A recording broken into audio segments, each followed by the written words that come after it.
لا حول ولا قوة إلا بالله العلي العظيم. أعوذ بالله من الشيطان اللعين الرجيم. بسم الله الرحمن الرحيم. الحمد لله رب العالمين، والصلاة والسلام على أشرف الأنبياء والمرسلين المخاطب بطه وياسين الرسول المسدد المحمود الأحمد أبي القاسم المحمد. اللهم صل على محمد وعلى آل محمد الطاهرين المعصومين المظلومين، ولعنة الله على أعدائهم أجمعين من ليلنا هذا إلى يوم الدين. وبعد، فقد قال سبحانه تبارك وتعالى في كتابه المجيد والفرقان الحميد، قال الحق بسم الله الرحمن الرحيم. ومن يبتغ غير الإسلام دينا فلن يقبل منه وهو في الآخرة من الخاسرين. اللهم صل على محمد وآل محمد. سبحان الله کربلا. قرآن مجید میں سورہ اعراف میں پروردگار عالم نے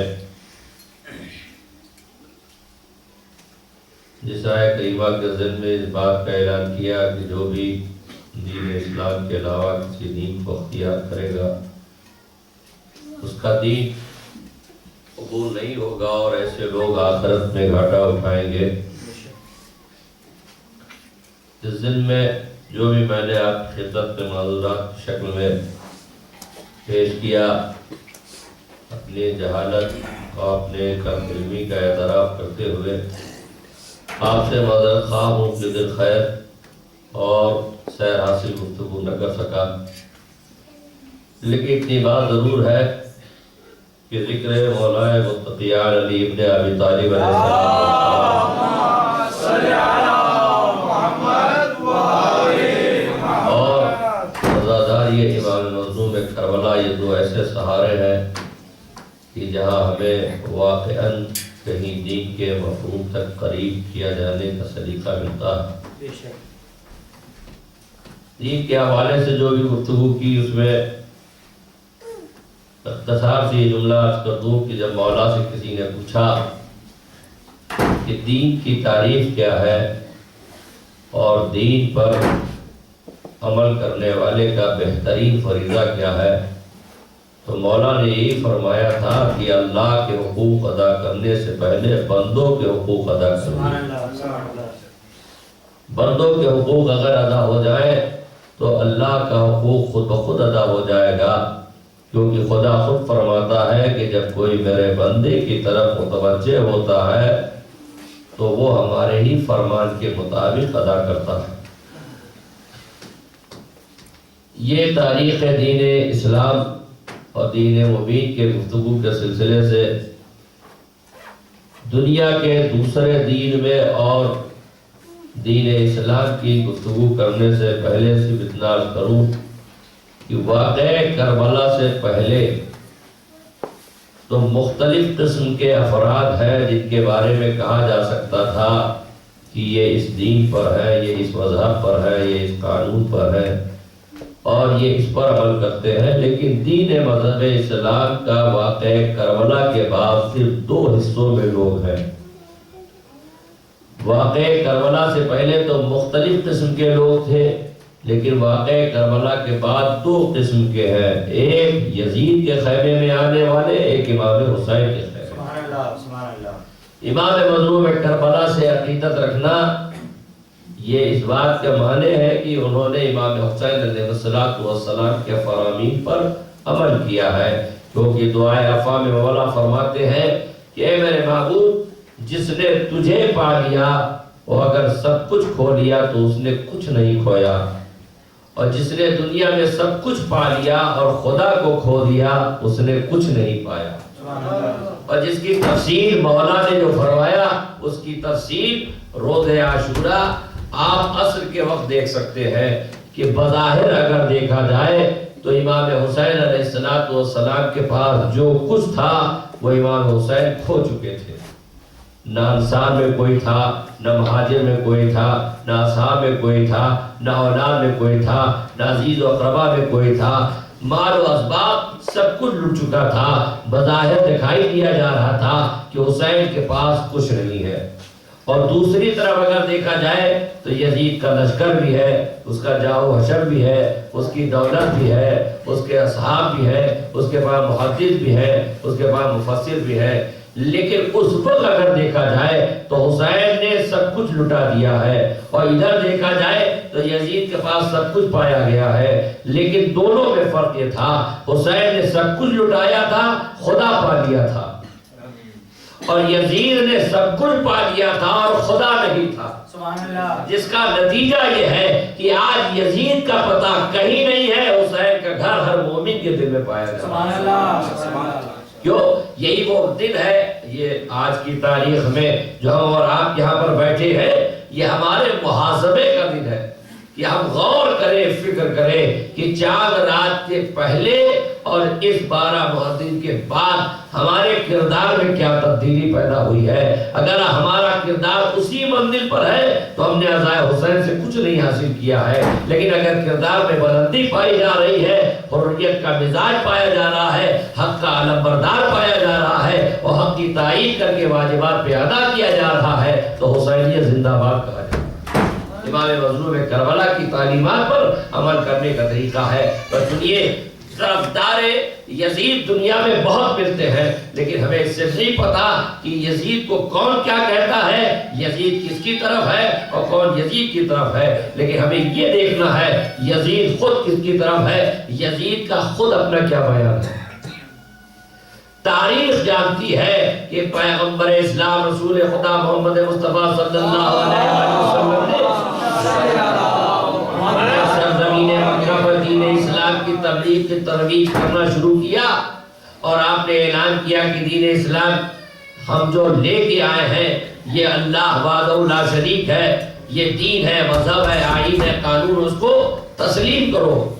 تو اسی دین قانون اسلام کی ترویج میں لوگوں نے پیغمبر اسلام کی مخالفت کی، اور کتنی مخالفت کی، یہاں تک مخالفت کی کہ پیغمبر نے آخر میں کہا کہ اگر تم اپنی حقانیت پر یقین رکھتے ہو تو جو قرآن ہم لے کے آئے ہیں اس کے مقابلے میں ایک سورہ ہی لے آؤ، ایک سورہ ہی لے آؤ۔ میں جلدی جلدی بات کر رہا ہوں۔ پیغمبر نے کہا اگر تم اپنے کو حق سمجھتے ہو تو جو قرآن ہم لے کے آئے اس کے مقابلے میں ایک سورہ ہی لے آؤ۔ تاریخ میں ملتا ہے کہ ابو جہل کے بیٹے ابو جہل کے پاس گئے، اور جانے کے بعد کہتے ہیں بابا اب تو سارا مسئلہ ہی ختم ہو گیا۔ کہا کیوں؟ کہا محمد بن عبداللہ کہتے ہیں کہ ایک سورے کا جواب لے آؤ، ہم اپنی شکست کو قبول کر لیں گے۔ تو ابو جہل نے اپنے بیٹے سے کہا تھا کہ ہم نے بارہا تمہیں منع کیا ہے کہ محمد کی مجلس میں نہ جاؤ، اور فرمائے کیوں؟ اس لیے کہ وہ جانتا تھا کہ جو ان کے قریب جائے گا وہ حقانیت سے قریب ہو جائے گا۔ نتیجہ کیا ہوا؟ جب یہ قرآن کا جواب نہ لا سکے تو پیغمبر اسلام کو شمع حیات کو گل کرنے کا وقت آیا۔ پیغمبر اسلام کی شمع حیات کو برقرار رکھنے کے لیے اللہ نے شب ہجرت مولا علی کو سلایا، اور آپ نے ہجرت کیا، آپ مدینہ تشریف لے آئے۔ اگر لوگ پیغمبر کی جان کے دشمن ہوتے تو جب انہوں نے شہر چھوڑ دیا تھا تو پیغمبر سے باز آ جانا چاہیے تھا، لیکن پیغمبر کو مکہ چھوڑ کے جانا اور ان سب کو جنگ بدر کے لیے آمادہ ہونا اس بات کی دلیل ہے کہ یہ پیغمبر کے دشمن نہیں تھے، پیغمبر کے مشن کے دشمن تھے، پیغمبر کے مشن کے دشمن تھے۔ نتیجہ کیا ہوا؟ جنگ بدر ہوئی، اور یہ دفاعی جنگ ہوئی۔ آپ جانتے ہیں کہ جب یہ جنگ شروع ہوئی ہے تو مشرکین تو اپنی جگہ مسلمان پیغمبر سے کہنے لگے یا رسول اللہ اس جنگ میں کتنے علی آئے ہیں؟ کہا کیوں؟ کہ ہم نے دائنے بھی دیکھا علی ہے، بائیں بھی دیکھا علی ہے، سامنے بھی دیکھا علی ہے، پشت میں بھی علی ہے، ہر طرف علی ہے، بتا کیا ہے؟ تو پیغمبر اسلام نے فرمایا کہ اللہ نے علی کی شکل میں فرشتوں کو بھیجا، علی کی شکل میں فرشتوں کو بھیجا، جسے قرآن میں کہا ہے نصرکم اللہ ببدر، کیا میں نے تمہاری بدر میں نصرت نہیں کی؟ یعنی قرآن میں یہ آیت، کیا میں نے بدر میں تمہاری نصرت نہیں کی؟ تو اگر نصرت کی تو اس کے شکل میں، کس کی صورت میں؟ تاریخ میں ملتا ہے مولا کائنات کی شکل و صورت میں۔ یا اللہ تیرے پاس کیا فرشتے نہیں تھے؟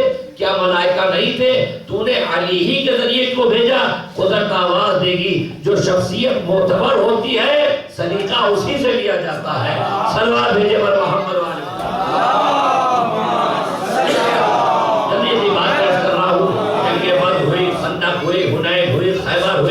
صفین جو بھی ساری جنگیں ہوتی رہی، سب ایک طرف ایک موقع آیا جسے صلح حدیبیہ کہتے ہیں۔ اب یہ صلح حدیبیہ کیوں ہوئی؟ دیکھیے باطل حق کا مزاج پہچانیے، یہ کیوں ہوئی؟ جب یہ صلح حدیبیہ ہونے لگی تو کفاروں نے یہ شرط لگائی، کیا لگائی؟ کہ جب دونوں طرف کے لوگ آ گئے تو کہا، کفار نے کہا کہ میرا بندہ آپ کی طرف چلا جائے گا تو آپ کو لوٹانا پڑے گا، لیکن پیغمبر سے کہا آپ کا آدمی میری طرف آ جائے گا تو ہم نہیں لوٹائیں گے۔ بظاہر دیکھیے کتنی بڑی شکست ہے اسلام کی، لیکن کیا کہتے ہیں؟ کفار کہتے ہیں کہ میرا آدمی آپ کی طرف چلا گیا ہوگا تو آپ کو لوٹانا پڑے گا، اور آپ کا بندہ میری طرف آ جائے گا تو ہم لوٹائیں گے نہیں۔ اگر اس واقعے کی بیٹی کسی کو نہ معلوم ہو تو یہی آدمی سوچنے لگے کہ یہ کیسی شرط۔ تاریخ میں ملتا ہے کہ یہ صلح کی شرط ہونا اور ہے، اور صلح میں اس شرط کا اسی جگہ ہو جانا یہ اور ہے۔ تاریخ میں ملتا ہے کہ ابو جندل پیغمبر کے صحابی تھے۔ تاریخ میں ملتا ہے ابو جندل یہ پیغمبر کے صحابی ادھر تھے، لیکن انہوں نے جب پیغمبر کو دیکھا تو چلے آئے۔ جب چلے آئے تو کفاروں نے کہا دیکھیے میں نے آپ سے کہا تھا کہ آپ کا بندہ ادھر آئے گا تو ہم واپس نہیں کریں گے۔ تاریخ میں ملتا ہے کہ پیغمبر نے کہا ابو جندل تم واپس جاؤ۔ اب اس منظر کا ملاحظہ فرمائیے کہ ابو جندل رسول کے صحابی کفار و مشرکین کی طرف پھر لوٹائے جانے لگے۔ کفار و مشرکین مسکرا رہے تھے کہ ہم نے اپنی صلح اپنی بات منوا لی، ابو جندل بھی مسکرا رہے تھے اور پیغمبر مسکرا رہے تھے، باقی سب شک کر رہے تھے، باقی سب پریشان تھے کہ یہ محمد نے کیا کیا۔ لیکن تاریخ بتاتی ہے کہ ابو جندل بھی مسکرا تھے اور پیغمبر بھی مسکرا رہے تھے۔ ابو جندل سے پوچھا گیا تم کو جب مسلمانوں سے کھینچ کے لے جایا جا رہا ہے تو تم کیوں مسکرا رہے ہو؟ کہا اس لیے مسکرا رہے ہیں کہ جس کے حکم سے ہم اسلام لائے وہ پیغمبر مسکرا رہا۔ اور پیغمبر سے پوچھا گیا کہ آپ کیوں مسکرا رہے ہیں؟ کہا اس صلح کا فلسفہ پہچانو، جس کو یہ پکڑ کے قیدی بنا کے لے جا رہے ہیں وہ اسلام کا مبلغ بن کے جا رہا ہے، وہی اسلام کا مبلغ بن کے جا رہا ہے۔ یعنی پیغمبر کی حیات طیبہ میں ابو جندل کو قیدی بنا کر جو لوگ لے جا رہے تھے، پیغمبر یہ بتا رہے تھے کہ یہ باطل حق کے نمائندے کو جب قیدی بناتے ہیں اصل میں یہ اسلام کا مبلغ بنتا ہے، چاہے وہ صلح حدیبیہ کا ہو، چاہے محرم کا امام سید سجاد ہو۔ یزید سمجھ رہا تھا ہم قیدی بنا رہے ہیں اور یہی زنجیر ان کی فتح کا اعلان کر رہا ہے۔ یہ تاریخ، ورنہ آپ تھوڑی دیر آپ یہ سنیں کہ جن یزیدی لشکر میں جناب علی اصغر کو بھی چھوڑا نہ جا رہا ہو، کیا اسباب تھے کہ امام سجاد کو چھوڑ دیا؟ ابھی غور فرمایا وجہ کیا تھی؟ بس بات صرف اتنی ہے، اس میں شک کی گنجائش نہیں ہے، جو خدا فرعون کے دربار میں موسیٰ کو پروان چڑھا سکتا ہے وہ یزید کے ماحول میں امام سجاد کو بھی پروان چڑھا سکتا ہے۔ یہی وجہ ہے یزید چاہتا تھا کہ دین کے صحیح رہبر جو امام وقت ہیں ان کا قلا کما کر دیا جائے۔ میں نے شب عاشور کی مجلس میں جملہ کہا تھا کہ امام کے لیے صرف وہ یہ چاہتا تھا کہ امام حسین سے بیعت ہو جائے۔ بیعت کا مطلب ہماری حکومت مسترد ہو جائے۔ امام حسین نے کہا نہیں، اس نے کہا امام اگر رہے گا تو اسلام حق کا زندہ رہے گا، لہذا امام کو قتل کر دیا جائے، امام کو ذبح کر دیا جائے۔ اور امام حسین نے یہ بات کہی تھی کہ ہم اپنی ساری جان قربان کر دیں گے لیکن اسلام کو بچا کر رہیں گے۔ تاریخ کربلا میں یزید امام کو ختم کرنا چاہ رہا تھا اور امام حسین امامت کو برقرار رکھنا چاہ رہے تھے۔ اور امام کی کیا ضرورت ہوتی ہے اور امام کی کتنی ضرورت ہوتی ہے، تاریخ میں بتائیے۔ جناب شہزادی زینب جسے عالم غیر معلمہ کہا جاتا ہے، انہیں کسی چیز کی ضرورت نہیں۔ کیا ایسی ضرورت تھی کہ خیام حسین میں آگ لگنے کے بعد سب سے پہلے شہزادی زینب خود فیصلہ کر سکتی تھی کہ جان بچائی جائے یا خیمے میں جل جایا جائے، لیکن آپ نے جلتے ہوئے شعلوں میں امام سجاد سے مسئلہ یوں کہہ کے پوچھا، بیٹا تم امام وقت ہو، لفظ تعریف، تم امام وقت ہو، تم بچاؤ، ہم جل کے مر جائیں یا باہر نکل جائیں۔ امام وقت نے جو جواب دیا، مجھے یقین ہے شہزادی زینب بھی یہی فیصلہ کرتی، لیکن شہزادی زینب نے بھڑکتے ہوئے شعلوں میں امام وقت سے تعارف کرا کے بتایا، اے یزید تو جسے ختم کرنا چاہ رہا تھا وہ آگ کے شعلوں میں آج بھی زندہ ہے، جس کی حفاظت ثانیہ ضیاء کر۔ سبحان اللہ، بے شک۔ کیوں؟ اس لیے کہ دین کی بقا ہو ہی نہیں سکتی جب تک امام وقت نہ ہو۔ صلوات بھیجیے اور محمد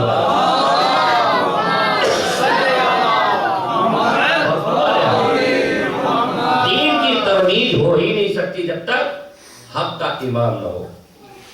لہذا دین اسلام، مذہب اسلام واقع کربلا سے جو بچا ہے وہ صرف اس بنیاد پر بچا ہے کہ امام حسین نے وہ قربانیاں عطا فرمائیں، اور وہ قربانیاں بھی آپ غور فرمائیں، علامہ ہلی فرماتے کہ میں خانہ کعبہ گیا اور خانہ کعبہ جانے کے بعد میں نے اللہ کے خانہ کعبہ کے پردے کو تھاما اور کہا، میرے پروردگار، یہ سچ ہے کہ تو لائق سجدہ ہے، یہ سچ ہے کہ تو لائق عبادت ہے، یہ سچ ہے کہ تو توحید کا پیغام ہے، یہ سچ ہے کہ تجھ سے بڑا کوئی خالق نہیں ہے، لیکن تیری خلاقیت مرہون منت ہے محمد رسول اللہ کی۔ اگر پیغمبر اسلام تعارف نہ کراتے تو تیری توحید کا کوئی پہچاننے والا نہیں۔ پھر وہ کہتے ہیں میں وہاں سے اٹھا نجف گیا، اور نجف جانے کے بعد ہم نے مولا علی کے روضے کو تھاما اور کہا، مولا یہ سچ ہے، یہ سچ ہے۔ وہاں مدینہ طیبہ گیا اور میں نے کہا، یا رسول اللہ یہ سچ ہے کہ آپ نے اگر توحید کے پرچم کو نہ بنایا ہوتا، تعارف نہ کرایا ہوتا تو آج اللہ کو کوئی پہچاننے والا نہ ہوتا، لیکن آپ کی رسالت مرہون منت ہے مولائے کائنات علی ابن ابی طالب۔ پھر اس کے بعد وہ کہتے ہیں میں نجف گیا، اور نجف میں جانے کے بعد ہم نے مولا کائنات کے روضے کو تھاما اور کہا، مولا یہ سچ ہے کہ آپ نے جو کام انجام دیا ہے کوئی نہیں انجام دے سکتا۔ بدر میں، احد میں، خندق میں مارکوں کو طے کر کے، شب ہجرت کے مرحل کر کے، پیغمبر اسلام کے ساتھ نصرت کر کے آپ نے جس طرح دین اسلام کے تحفظ کیا ہے کوئی نہیں کر سکتا ہے، لیکن مولا آپ دین کی ترویج کر کے چلے جاتے اگر کربلا میں حسین نہ بچا۔ کربلا میں حسین نہ بچا۔ پھر اس کے بعد وہ کہتے ہیں کہ میں یہاں ٹھہر گیا، یہاں ان کا واقعہ یہ ٹھہر گیا۔ اب علامہ مجلسی کہتے ہیں کہ میں نے اس کام کو اسی انداز سے انجام دیا، پہلے خانہ کعبہ گیا، پھر رسول کی قبر اقدس پر گیا، پھر مولا کائنات کے روضے پہ گیا، پھر اس کے بعد میں کربلا گیا۔ میں کربلا گیا اور کربلا جانے کے بعد ہم نے امام حسین کی بارگاہ میں نذرانہ عقیدت پیش کرتے ہوئے کہا مولا یہ سچ ہے کہ آپ کی ذات گرامی نے اگر اسلام کے تحفظ کے لیے اون محمد کی قربانی نہ دی ہوتی، جناب قاسم کی قربانی نہ دی ہوتی، جناب علی اصغر کی قربانی نہ دی ہوتی، آقا عباس کی قربانی نہ دی ہوتی تو اسلام نہیں بن سکتا تھا۔ لیکن مولا یہ اسلام کربلا میں دفن ہو جاتا اگر آپ کی بہن ثانیہ زہرا عزیزان گرامی، مجھے آپ کی خدمت میں مجلس کو تمام کرتے ہوئے صرف اتنا عرض کرنا ہے، یہ عزاداری، یہ دین، یہ مذہب، یہ شیعت اور یہ روحانی ماحول بہت کم لوگوں کو میسر ہوتا ہے۔ الحمدللہ اس عزائے حسین کے سلسلے سے اس آئرلینڈ میں آپ نے جو عزاداری کی ہے اس کی قبولیت کے لیے 1 ماہ ہے جو ہاتھوں کو پھیلا کے دعا دے رہی ہے۔ لیکن میں آپ سے اپنی اس حقیق کی ایک چیز گزارش ہے وہ یاد رکھیے گا، وہ یہ ہے کہ جب آپس میں اتحاد ہو جاتا ہے تو شر شیاطین آگے بڑھ جاتے ہیں۔ لہذا آپس کے اتحاد کو برقرار رکھنے کے لیے امام مظلوم کربلا کی علمبرداری کو برقرار رکھیے گا اور ان سے دعا کریے گا کہ پروردگار اگر ہمارے عمل میں کہیں سے بھی کوتاہی ہو رہی ہوگی تو شہزادی آپ اسے قبولیت کا درجہ عطا فرمائیے گا اور ہماری کوتاہیوں کو معاف کریے گا۔ میں آپ سے سچ عرض کرتا ہوں، یاد رکھیے گا زمانہ بہت خراب آ چکا ہے، حالات بہت خراب ہو چکے ہیں، بزرگ سے زیادہ بچوں کی زندگی کا تحفظ کرنا ہماری ذمہ داری ہے۔ یہ موبائل سسٹم ہے، یہ جتنے سسٹم نکلے ہوئے الیکٹرانک چاہے انٹرنیٹ ہو جو بھی ہو، یہ ایک کولڈ وار ہے جو ہمارے گھروں تک پہنچ رہی ہے۔ لہذا اس سے اپنے بچوں کو محفوظ رکھنا ہماری ذمہ داری ہے۔ یہ ہمارے 10 دن 12 دن ان بچوں کا ذہن واش ہوا ہے، انہیں پتہ ہے کہ اہل بیت کی عظمت کیا ہے، عزاداری حسین کیا ہے، امام حسین کی قربانیاں کیا ہے۔ اس کے تحفظ کی ذمہ داری ہماری ہونا چاہیے، ان کے ذہن کو برقرار رکھنا چاہیے اور بارگاہ الہی میں دعا کرنا چاہیے کہ پروردگار اسے قبولیت کا درجہ عطا فرمائے۔ اور میں پھر عرض کر رہا ہوں، یقین مانیے ایک سامنے کی بات ہے، یہ شر، یہ فتنہ، یہ فساد کب ہوتا ہے؟ غیر آ کے کب کرتے ہیں؟ اپنوں سے پہلے ہوتا ہے۔ جنگل میں خبر عام ہوئی، جنگل میں خبر عام ہوئی کہ ایک لوہا ایسا تیار کیا جا رہا ہے جس سے جنگل کی لکڑیاں کاٹ دی جائیں گی۔ جنگل کے لوگ خوش تھے، کوئی بات اس کو سننے پر تیار۔ پھر دوسرے دن خبر آئی تو اس کو تراش کر کے ایک دھار بنا دی گئی ہے جس سے ہمارا گلا کاٹ دیا جائے گا۔ پھر بھی وہ خاموش تھا۔ پھر آگے ایک دن خبر ملی کہ اب وہ قریب آ گیا ہے کہ جب ہماری گردنوں کو کاٹ دیا جائے گا اور وہ چیز اتنی تیز ہے کہ ہماری شاخیں کٹ جائیں گی۔ پھر بھی جنگل کے لوگ خوش تھے، لکڑیاں خوش تھیں۔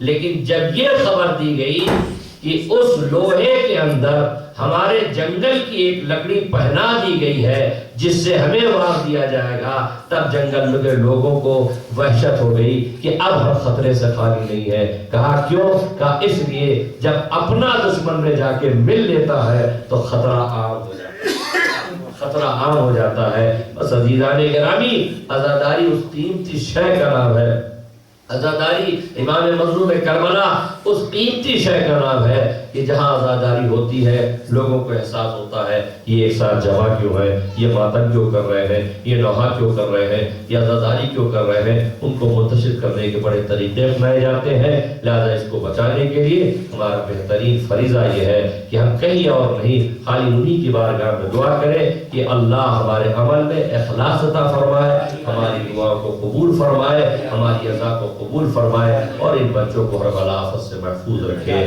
بس عزیزان گرامی، آپ کی زحمت تمام کرتے ہوئے اس معذرت کے ساتھ کہ میں آپ کی کوئی خدمت نہیں کر سکا ہوں۔ جو دن گزر گئے ہیں بہت قیامت کے دن ہیں۔ جب آج شام غریبہ آئی ہے تو شہزادی زینب نے اللہ کی بارگاہ میں دعا کی ہے۔ کیا دعا کی ہے آپ جانتے ہیں کہ جب کسی کے گھر میں کوئی جنازہ ہوتا ہے تو لوگ کہتے ہیں یہ رات بہت بڑی ہو گئی ہے، یہ رات کٹتی نہیں ہے، یہ رات جتنی جلدی ہو کٹ جائے۔ لیکن شہزادی زینب شام غریبہ کہتی تھی اللہ یہ رات اور بڑی ہو جائے، یہ رات اور بڑی ہو جائے، سویرا نہ ہو۔ کسی نے پوچھا بی بی آپ نے یہ کیوں دعا کی؟ کہا اس لیے جب تک رات رہے گی زینب کا پردہ باقی رہے گا، یہ رات ختم ہو جائے گی میرا پردہ ختم ہو جائے گا۔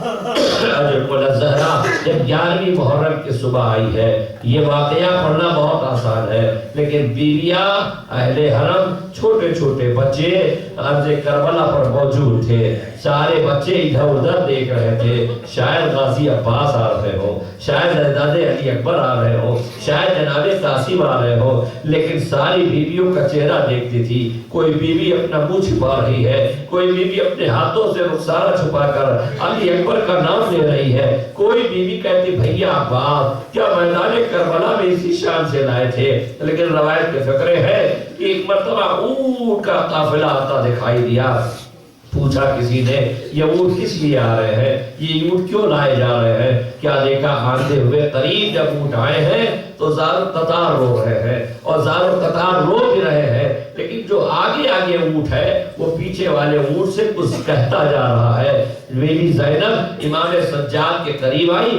بیٹا تم امام وقت ہو، پھر تعارف کرایا، بیٹا تم امام وقت ہو، ذرا ان سے پوچھو تو بتاؤ، تم تو ان کی زبان بھی جانتے ہو، یہ کیا کہہ رہے ہیں، یہ آپس میں کیا گفتگو کر رہے ہیں؟ امام سجاد رونے لگتے ہیں، کہا پھوپھی اماں میں بتاؤں یہ کیا کہہ رہے ہیں؟ کہا بیٹا بتاؤ۔ کہا جو آگے اونٹ ہے یہ پیچھے والوں سے کہہ رہا ہے تمہیں پتا ہے ہمیں کس لیے لایا گیا ہے؟ ہمیں اس لیے لایا گیا ہے کہ ہماری پشت پر آل رسول کو سوار کرایا جائے گا۔ یہ آگے والا اونٹ یہ کہہ رہا ہے دیکھو بیویاں سوار کی جائیں گی، بچے سوار کیے جائیں گے، ذرا آہستہ چلنا، بچوں کو تکلیف نہ ہونے پائے، ورنہ قیامت میں رسول اللہ کو کیا آواز دیں گے؟ ارے جیسے یہ جملہ سنا شہزادی نے مدینے کا رخ کیا، اے نانا، ارے جانوروں کو تو اتنا خیال ہے، ارے یہ کلمہ پڑھنے والے کیسے مسلمان ہیں جنہوں نے آپ کے نواسے کو قتل کر رکھا ہے۔ اجرکم الزہرا، اجرکم الزہرا، خدا آپ کو کسی غم میں نہ رلائے سوائے غم اہل بیت کے۔ روایت کے فقرے ہیں اونٹ آ گئے، شمر آگے بڑھا، شمر کہتا ہے آؤ ہم بیویوں کو سوار کریں گے۔ جناب زینب کو غرض آ گیا، ظالم تو نامحرم ہے، ہٹ جا ہم بیویوں کو سوار کرا دیں گے۔ جناب شہزادی زینب نے اپنے ہاتھ سے ایک ایک بیوی کو اونٹ پہ سوار کرایا۔ جب ساری بیوی سوار ہو گئی، آخر میں فضہ تھی، امام حسین کی ماں کی کنیز فضہ ہے۔ جناب زینب نے کہا فضہ آؤ میں سوار کراؤں۔ فضہ ہاتھ جوڑ کے کھڑی ہو گئی، بیوی میں آپ کی کنیز ہوں، میں آپ کو سوار کراؤں گی۔ کہا نہیں، جاتے جاتے بھیا میرے گھر حوالے کر گئے ہیں، میری ذمہ داری ہے۔ جناب فضہ کو بھی جناب زینب نے سوار کیا۔ جب سوار کر چکے، اب آپ خود سوچ سکتے ہیں جب کوئی باقی نہ رہا ہوگا تو زینب نے داہنے دیکھا، بائیں دیکھا، فرات کا روپیہ عباس بڑی شان سے مدینے سے لائے تھے بھیا، کیا آج زینب کو سوار کرانے نہ اٹھو گے بھیا؟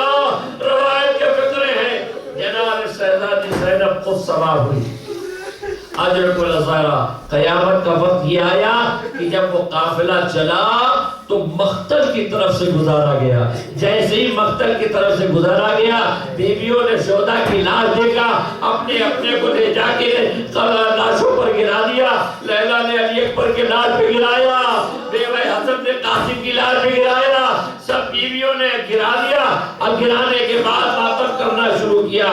یہی روایت میں فقرے ملتے ہیں، جب سب کا سر نوکے نیزہ پر بلند ہو گیا تو ایک مرتبہ شمر کہتا ہے کہ یہاں کہیں تو حسین نے ایک اور قربانی دی تھی جو آخر میں اپنے 6 ماہ کے بچے کی قربانی دی تھی، اس کا سر نظر نہیں آتا۔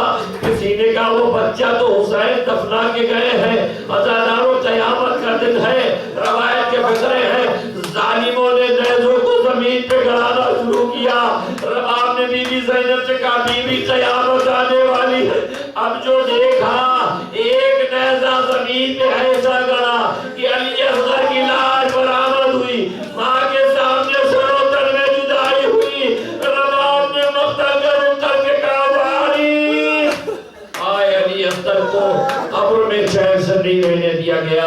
اس مجلس تمام عزاداروں اب جو حسین کا غم منائے گا آئندہ سال وہ غم حسین میں آنسو بہائے گا. فقرے سن لیجئے. اب زحمت تمام کرنے کو ہوں. روایت کے فقرے ہیں. ہر بیوی مختل سے تو اٹھ گئی, ساری بیویاں تو سوار ہو گئی, لیکن جناب سکینہ نہیں اٹھی. امام مظلوم کربلا کی بہن آ کے کہتی سکینہ کیا تم اپنے بابا کا لاشا نہ چھوڑ کے اٹھو گی؟ جناب سکینہ کہتی ہے پھوپھی اماں آپ جائیے, مجھے بابا کے لاشے پر رہنے دیجئے. کہا بیٹا لڑکے کیا کرو گی؟ کہا پھوپھی اماں میرا بابا ہمیشہ اپنے سینے پہ رات میں لٹاتا تھا. اپنے نانا کے صحابی ابو ذر غفاری کا مجھے واقعہ سناتا تھا, اور میں نے اس واقعے میں سنا ہے کہ ابو ذر غفاری کی بچی نے اپنے بابا کے جنازے کے اٹھنے کا انتظام کیا تھا. اے پھوپھی ابا مجھے رہنے دیجئے, جب یزید کا لشکر چلا جائے گا تو میں اپنے جلے دامن میں خاک کربلا جمع کروں گی اور اپنے بابا کے لاشے پہ ڈال کر کہوں گی بابا میرا سجاد مجبور ہو گیا ہے, میں آپ کے لاشے کو دفناؤں گی. اجرکم الزہرا خدا کو کسی غم میں نہ رلائے سوا غم اہل بیت کے. جلے اہتمام کے ساتھ آپ نے 12 دن مسلسل عزاداری کی ہے. ہر ایک نے اپنی ڈیوٹیاں دی ہیں, ہر ایک نے آپ کے یہاں عزائے حسین کیا ہے. لہذا اس کے لیے ایک آخری واقعہ اور آپ کی زحمت تمام کروں. جس نے بھی جتنا بھی امام حسین کی عزاداری میں کام کیا ہے وہ ضائع نہیں جائے گا, اس کا جزا ملے گا. روایت کے فقرے ہیں کہ جب لٹا ہوا قافلہ مدینے آیا اور بشیر نے مدینے میں جا کے اعلان کیا کہ اے مدینے والو اب مدینہ رہنے کے قابل نہیں رہا, سارے لوگ لوٹ کے آئے, امام سجاد کو پرسہ دینے لگے. تو تاریخ میں ملتا ہے کہ بشیر جب لوٹ کے آئے ہیں تو بیوی زینب کہتی ہے بیٹا سجاد بشیر کو روکو, میں اس سے ایک پیغام دینا چاہتی ہوں. بشیر رکے. امام سجاد سے بیوی زینب نے کہا بشیر میری پھوپھی اماں نے تجھے سلام کہا ہے اور کہا ہے کچھ دیر توقف کرو. جناب امام سجاد خیمے میں گئے, خیمے میں آئے, خیمے سے کوئی چیز لے کے نکلے اور کہتے بشیر میری پھوپھی اماں نے تجھے یہ ہدیہ دیا ہے. بشیر نے منہ پہ تماچے مارے, مولا میں نے اس لیے خدمت نہیں کیا ہے کہ مجھے اجرت چاہیے, مجھے ہدیہ چاہیے. کہا نہیں بشیر تجھے لینا پڑے گا. کہا میں نہیں لے سکتا. پھر بشیر کے کہنے پر امام سجاد خیمے میں آئے. جملہ سنیے مجلس تمام. جناب بشیر سے جیسے جملہ سنا امام سجاد آ کے کہتے پھوپھی اماں بشیر لینے پہ تیار نہیں ہے. کہا کہ جا کے بشیر سے کہہ دو زینب غریب ہو کے آئی ہے, زینب جھٹ کے آئی ہے, زینب تیری کوئی خدمت نہیں کر سکتی ہے, تو نے بڑا میری خدمت کی ہے, ارے اس میں سے کچھ تو لے دو. بشیر کے پاس امام سجاد آئے. میری پھوپھی اماں نے کہا ہم غریب ہو گئے, ہم لٹ کے آئے ہیں, اس میں سے کچھ تو لے دو. بشیر کہتے ہیں میرے سمجھ میں نہیں آتا. ایک مرتبہ میں نے سنو میری ماں بہنوں عزیزوں مجلس تمام. بشیر کہتے میں نے جیسے رومال کھولا منہ پہ تماچے مارنے لگے. کہا کیا؟ کہا دیکھا بیویوں کے زیورات ہے جسے زینب نے دیا تھا. اے بشیر تو نے میرے بھیا کی خدمت کی ہے لہذا یہ اجرت لے لے. بشیر نے منہ پہ تماچا مارا, مولا ہم یہ نہیں لے سکتے. کہا پھر کہا یہ مجھے رومال دے دیجئے. بشیر کہتے میں نے رومال لیا اور چاہا کہ بوسہ لوں, کیا دیکھا رومال میں 2 سوراخ بنے ہیں. کہا مولا یہ سوراخ کیسا ہے؟ کہا بشیر یہ رومال علی اصغر کے گلے پہ لگا تھا. ارے اسے سوراخ نہ کہنا, یہ تیر ارملا کا نشان ہے جو میرے بابا علی اصغر کو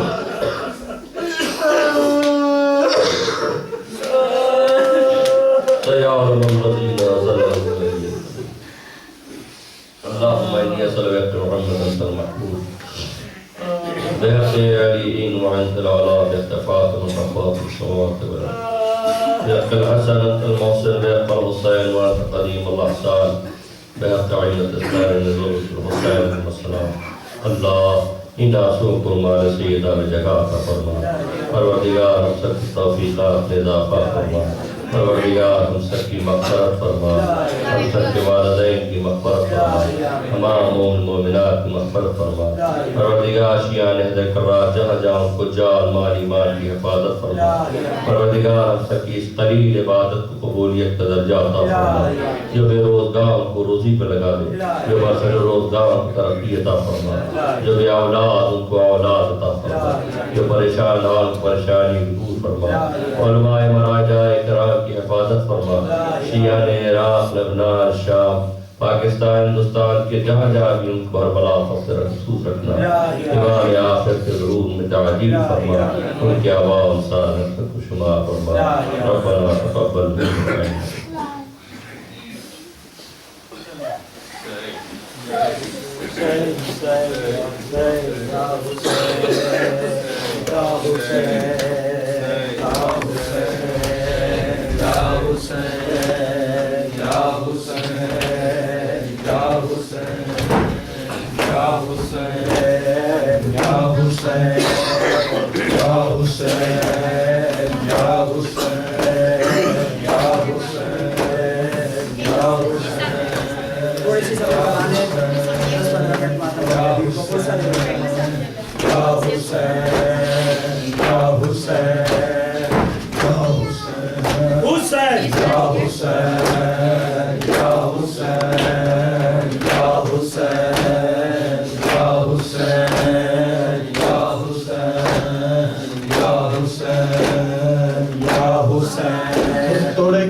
میرا